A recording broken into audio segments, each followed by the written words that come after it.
सुदामा और कृष्ण दोनों ऋषि संदीपनी के आश्रम में साथ पढ़ते थे। दोनों में बहुत गहरी मित्रता थी। कृष्ण तो बाद में द्वारका के राजा बने, पर सुदामा अपने गांव में गरीबी में जीवन बिताते रहे।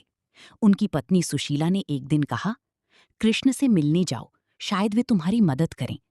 सुदामा जी के पास कृष्ण के लिए ले जाने को कुछ नहीं था। पत्नी ने घर में बचा हुआ थोड़ा सा चिवड़ा, पोहे भिगोकर एक छोटी सी पोटली में बांध दिया।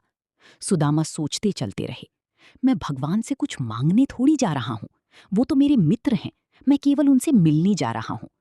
जब सुदामा जी द्वारका पहुंचे तो द्वारपालों ने पहले उन्हें साधारण ब्राह्मण समझकर रोकना चाहा, लेकिन जैसे ही कृष्ण ने सुना सुदामा आए हैं, वे नंगे पांव दौड़ते हुए बाहर आए, गले से लगा लिया और उन्हें रत्न जटित सिंहासन पर बैठाया।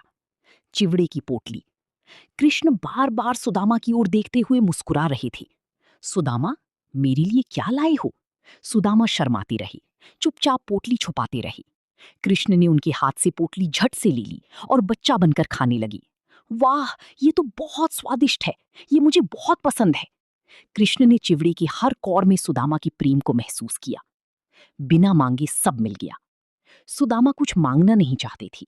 विदाई के समय भी कुछ नहीं बोले।